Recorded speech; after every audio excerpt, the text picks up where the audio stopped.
সংগঠনের এক সাধারণ কর্মীর আর্তনাদ। সিনিয়র স্টাফ রিপোর্টার আকাশ মাহমুদের প্রতিবেদনে দেখুন বিস্তারিত।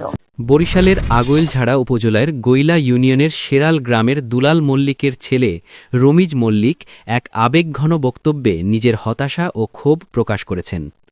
তিনি জানান, অতীতে তিনি নিষিদ্ধ সংগঠন আওয়ামী লীগের একজন সাধারণ কর্মী ছিলেন, তবে তার কোনো রাজনৈতিক পদপদবি কিংবা প্রভাবশালী অবস্থান ছিল না।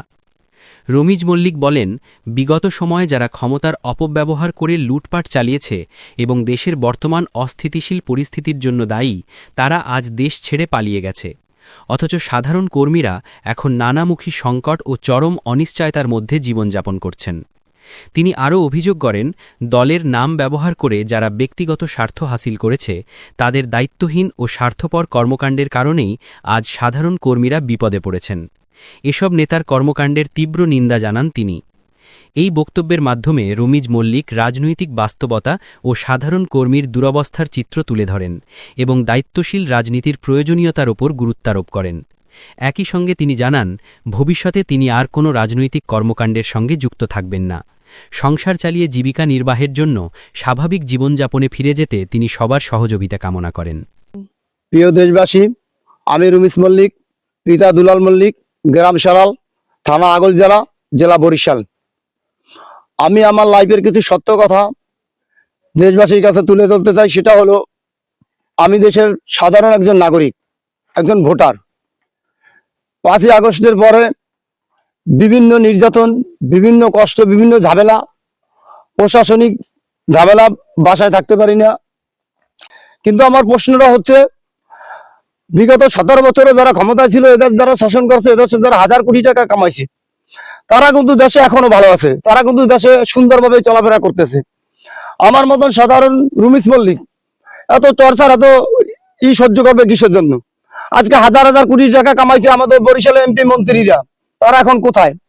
তারা বিভিন্ন দেশে গিয়ে বিভিন্নভাবে আশ্রয় এনেছে, ইন্ডিয়া নিয়ে আশ্রয় এনেছে, দেশের হাজার হাজার কোটি টাকা নষ্ট করছে, দেশের সার্বভৌমত্ব নষ্ট করছে, দেশের জয় বাংলার সাইনবোর্ড লাগাইয়া বিভিন্ন টেন্ডারবাজি করছে, আওয়ামী লীগের সাইনবোর্ড লাগাইয়া বিভিন্ন অপকর্ম করছে। তারা এখন ভালো আছে, তাদের বিরুদ্ধে কোনো আইন নেই। কিছু নেতারা আছে ইন্ডিয়া বসে রাত্রে লাইভে আওয়ামী লীগের কথা বলে, বাংলাদেশে আইন উপদেষ্টা বলে জয় বাংলা বললেই গ্রেফতার করো, জয় বাংলা বললে গ্রেফতার করো। যারা বড় বড় নেতা যারা পলাই আছে, আপনারা তাদেরকে ধরেন, তাদেরকে দেশে আইনে বিচার করেন। যারা অপকর্ম করছে তাদেরকে আইনে আওতায় আনেন। আমার মতো রমিজ মল্লিক রাত্রে ঘুমাইতে পারে না, 3বার প্রশাসনের দেয়, আমার বিল্ডিং এর দেয়, আমার ছোট ছোট বাচ্চারা ভয় পায়। আমরা সাধারণ নাগরিক, আমাদের হয়রানি করলে লাভ কি? আমার মতো 1 কোটি রমিজ মল্লিককে ধরলে আপনাদের লাভ কি? আমি বিশেষ করে প্রশাসনের দৃষ্টি আকর্ষণ করতে চাই এবং যথাযথ সম্মান প্রদর্শন করে যারা দেশে দুর্নীতি করছে, যারা দেশে দুর্নীতির সাথে সম্পৃক্ত, আপনারা তাদেরকে ধরেন, তাদেরকে ধরে বিচার করেন। আমাদের ধারণা দিয়ে কোনো লাভ নেই। আমরা খেটে খাওয়া মানুষ, আমরা দিন মজুর, আমাদের কষ্ট দিয়ে লাভ নেই, আমাদের হয়রানি করে কোনো লাভ নাই। আজকে আমাদের আওয়ামী লীগের বিভিন্ন মন্ত্রীরা হাজার হাজার কোটি টাকা বিদেশ নিয়ে বাড়ি করছে, হাজার হাজার কোটি টাকা এই দেশ থেকে পাচার করছে। তারা এখন ভালো আছে বিদেশ গিয়ে, তারা এখন ভালো আছে, তাদের কোনো ঝামেলা নাই। তারা 5 তারিখে পরে বিদেশ গেল কেমনে? তারা 5 তারিখে পরে দেশ চালো কেমনে? তাদের যদি সমস্যা নয়, তাহলে আমাদের সাধারণ নাগরিক আমাদের পর এত চাপ করো, প্রশাসনের জন্য আমাদের এত চাপ করো, আমাদের হয়রানি করতেছে কিসের জন্য? আমরা কি ক্ষতি করছি? আমরা তো দেশের সাধারণ একজন জনগণ, আমরা তো সাধারণ জনগণ, আমাদের অপরাধটা কোথায়? আমি বাংলাদেশের বর্তমান যে উপদেষ্টা, তার কাছে আমার একটা দাবি, সাধারণ জনগণ যারা সুষ্ঠুভাবে থাকতে পারে, সাধারণ জনগণ শান্তিতে থাকতে পারে। আপনার যে দল করছে, যে দলের ক্ষমতা ব্যবহার করে মানুষের অর্থ নষ্ট করছে, মানুষের শান্তি শৃঙ্খলা নষ্ট করছে, দেশের সম্পদ নষ্ট করছে, দেশ অন্য দেশের কাছে বিক্রি করে দিচ্ছে, আপনারা তাদের দৃষ্টি তাদেরকে দেখেন।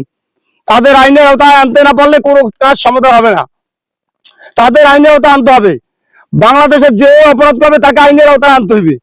এখন তাদের আইনের আওতায় না আইন না, আমাদের মতন জনগণকে আপনারা।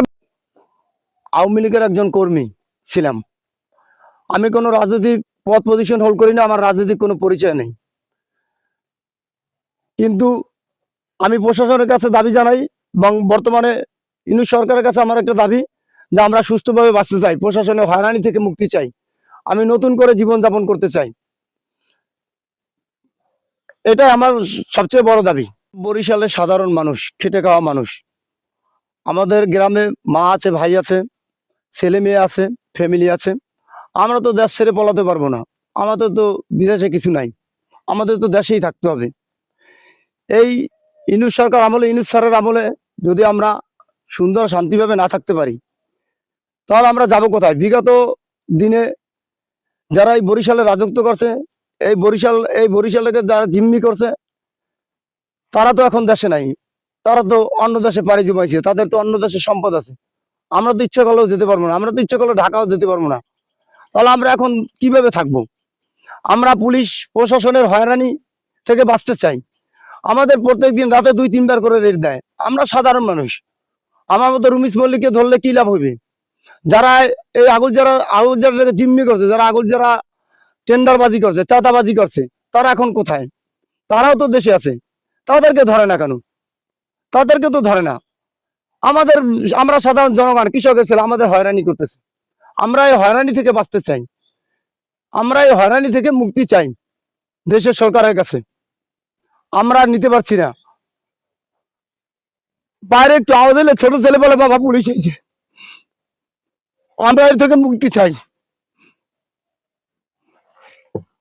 আজকে যারা দেশ ছেড়ে বলাইছে, দেশে রাজত্ব করছে, বংশগত রাজনীতি কায়েম করছে, তারা হাজার হাজার কোটি টাকা কামাইছে, তারা বিদেশে এখন ভালো আছে।